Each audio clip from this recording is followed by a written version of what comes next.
Aloha once again, my friends and fellow travelers. We're having a time of meditation and centering. We've got a gentle rain happening outside. It's nice and quiet and perfect environment to contemplate. And I've been doing a little contemplating about some of the conflicts that we get in this realm. I'm sure you've been dealing with your own conflicts. It seems to be a time in the world where so many conflicting things are coming up. It's kind of difficult not to become conflicted about something.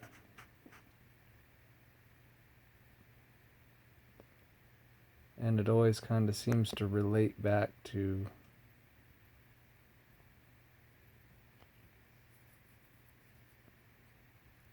becoming your sovereign self in the reality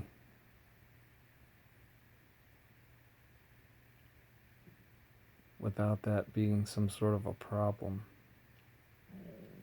to what is both seen and unseen as a force standing kind of in opposition of that.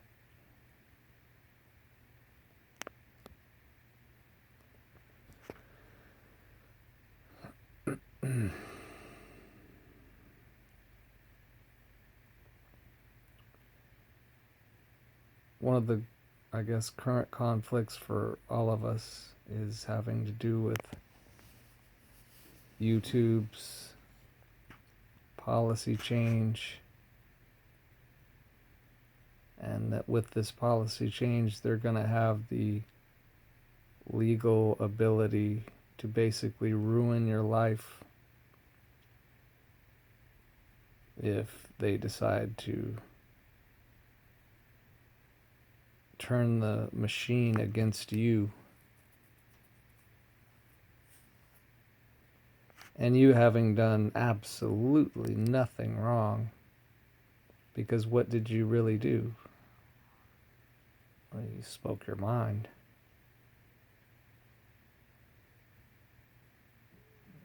Right? And so if your life can now be destroyed because you spoke your mind,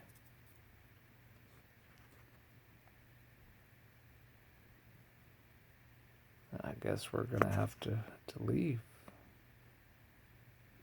and go elsewhere. So I made a BitChute account channel called Activation Codes, one word instead of two, capital A, capital C. So that's my channel at BitChute, but since my network is so bad where I live and all I have is a phone, during the long hours of trying to upload a video to BitChute, somewhere along the way, I guess it loses connection or something happens, and the video, as of yet, I think 3 or 4 tries now, has yet to upload.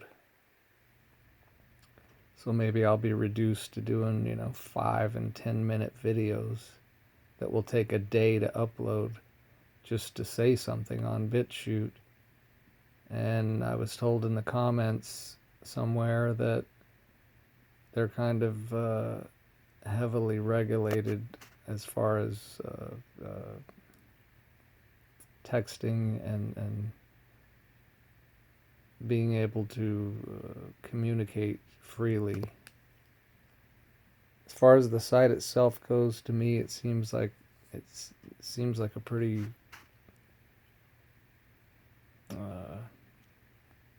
good place to just carry on with what YouTube creators are simply doing, which is, again, nothing more than speaking our mind.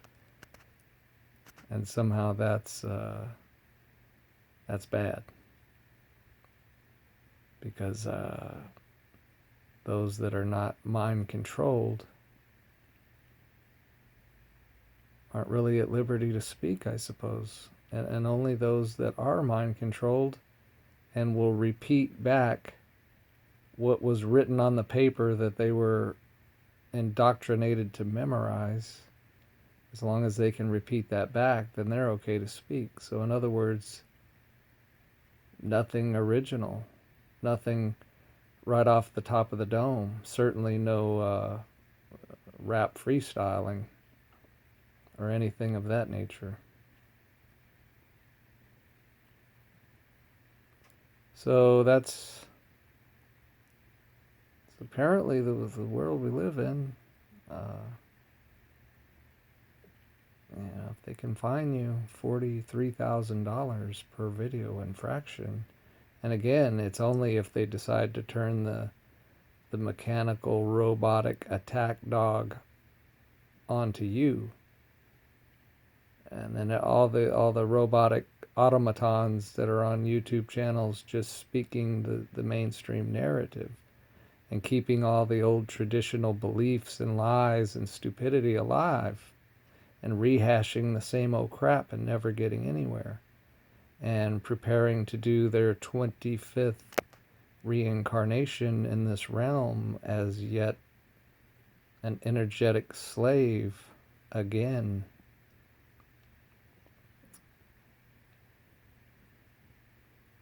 I mean, you have to feel terrible for them on the one hand, but on the other hand, you can't expect me to become that. You can't expect me to just remain silent and sit on the sidelines doing nothing when I've got all this creative ability to bring forth and whatever medium is available at the time. And so that's just it. We that are co-creators and know that we're co-creators, you could really interchange co-creator with artist. Co-creators are artists. The act of creating is artistic. So they want to turn the world into the 1984 or whatever, and it was working great for a long time. It was a good plan of indoctrination and mind control for a long time, but that time has ended. The time is up, and you can either progress. See, I like to say progress because then it's not evolve, because there's so many things that people have been twisted about as far as evolve. But if we specified conscious and or psychological evolve, then okay, then evolve would apply to that. But progress works too. So there are these conflicts in our lives. And then let's just totally shift gears into something completely different, but then still deal with it. Is, let's say you're conflicted about something you're doing.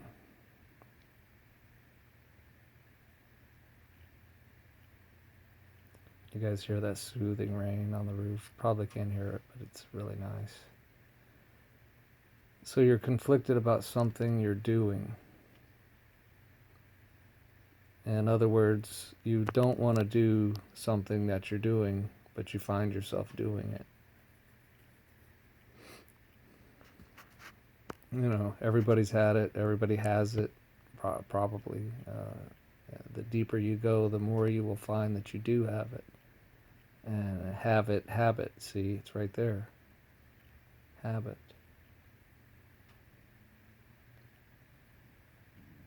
And trying to resolve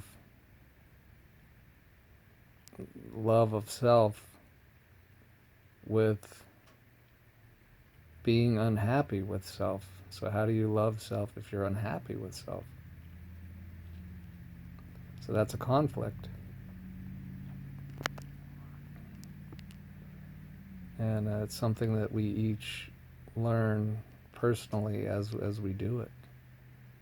And then hopefully we can share something that sheds light on someone else's struggle that's struggling with perhaps the same thing, and just needed to see it tweaked a little bit, which opened up a new channel of insight as to, let us say, how to most quickly and effectively move beyond it, because a conflict is a sticking point. It's a place that we get stuck, maybe, and it keeps coming back up because the resolve is not there. And so you'll have to work that out, whatever that is. You know, you have to work with yourself. But let me just, all I could really say to it is, in the midst of working it out and during your time of working it out, don't forget to definitely love yourself. And that just sounds kind of cliche, but like how, like, so let's go through the methodology of how that could work. Is take that consciousness that's focused in the external realm, and the consciousness that is caught up with thinking about the problem or the issue or the thing, and going through all the scenarios of it. But then turn that consciousness within, turn it from the external to the internal, turn the consciousness within.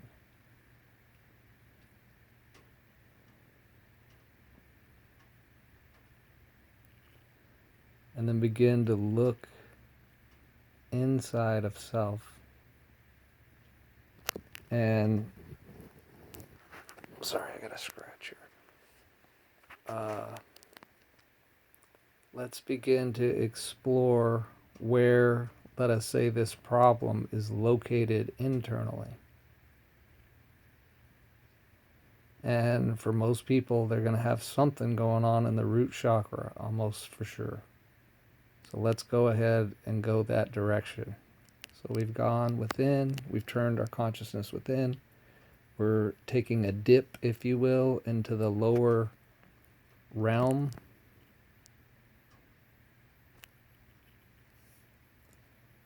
We look for light, we see it pretty quickly. It looks like fire. The lower chakra colors mixed together would make fire, basically. And then let's go deep, let's go down, let's go to where the coals are. So we're going down to where it's just red below the fire.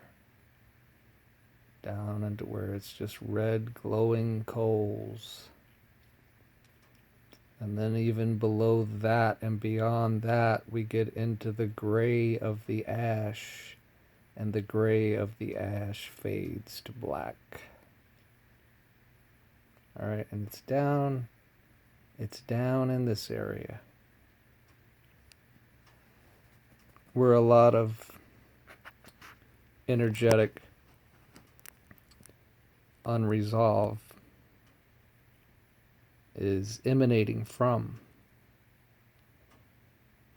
So whatever that external thing is you were focused on and thinking about and looking at and trying to resolve is emanating from here.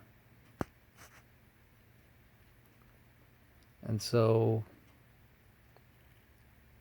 we would desire to know what it is. What is emanating from here? What is emanating from here? So we would have to sit quietly and perhaps for a protracted time and with will and intent, ask that you might be shown what it is you have come to see. Now see, here's where bravery comes in, because you're deep within self. You're in a dark kind of a place here in the lower chakra, the root chakra. Roots and dirt and earth and darkness and all that. But it's just be brave, because you can do it. You can do it. It's you. Right? So you would sit in this space. You would be willing to see whatever it is you're to be shown. Right? And so anything could come up for anybody. Everybody's had their own experiences and whatnot. You might have memories of when you were young.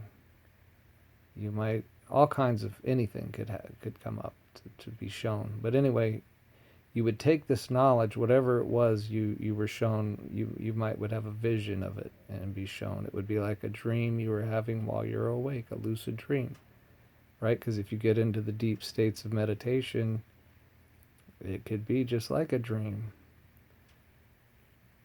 But this is just one way of resolving some of these conflicts that, again, we're too externalized with everything, and we just get caught up with all the external, let us say, words and language about it. We're always talking about it, but we never get to it. And so to get to it, you got to go beyond language, and you got to go beyond the external by going internal. All right, and so as you practice doing this to get the resolve for whatever the problems might be, and you begin to also remember other things you're doing while you're here. You're not just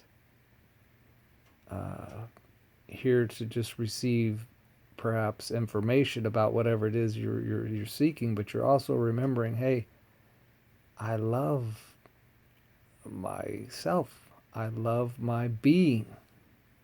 I love this root chakra that for some reason has some issues and has some troubles and has some imbalance. Maybe that just stems from lack of love itself. So in other words, maybe the cure to the whole problem is just simply to project this love to the root chakra. And let us say in this scenario, the root chakra would represent the wounded child within you, or the wounded self. All right? And wounded it may be, damaged it may be, and whatever else. But it is you, it is a part of you, and you love it. You love you. So you remember to project love and healing and wholeness to these inner parts of self that, again, may be sick, may be diseased, may be hurting, may be in pain, may be unresolved, and again, causing some energetic imbalance that comes out into the external world here and shows up as your problem or the thing that you're struggling with.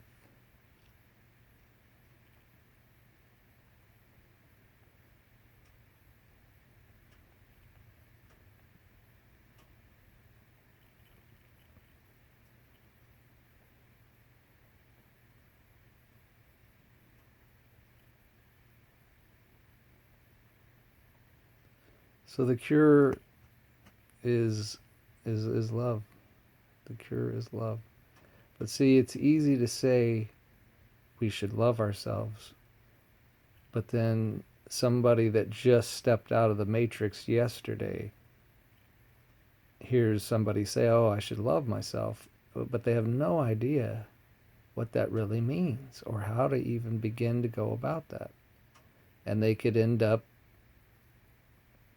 just floundering off into some nonsense, not even knowing, that that's what they're doing.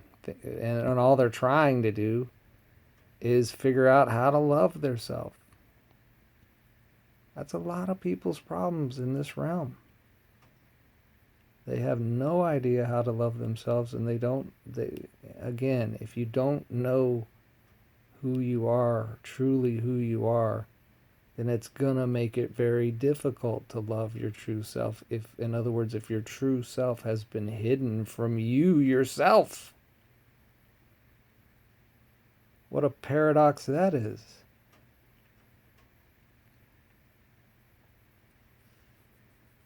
So practice. Don't forget to practice. That was the premise of my whole talk.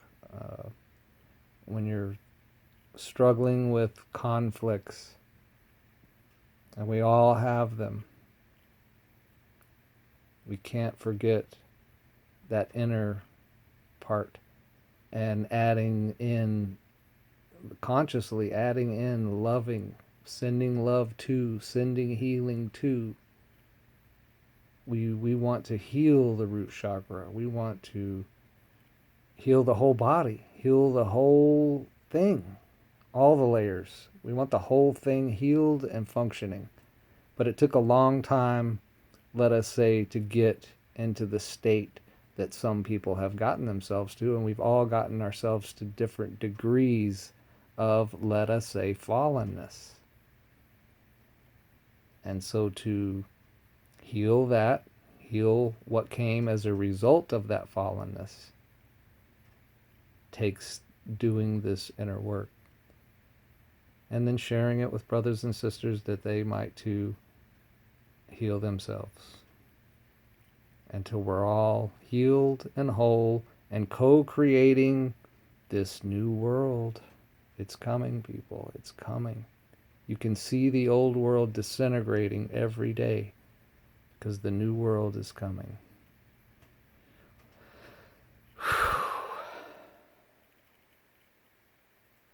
Wholeness and healing until next time, my friends.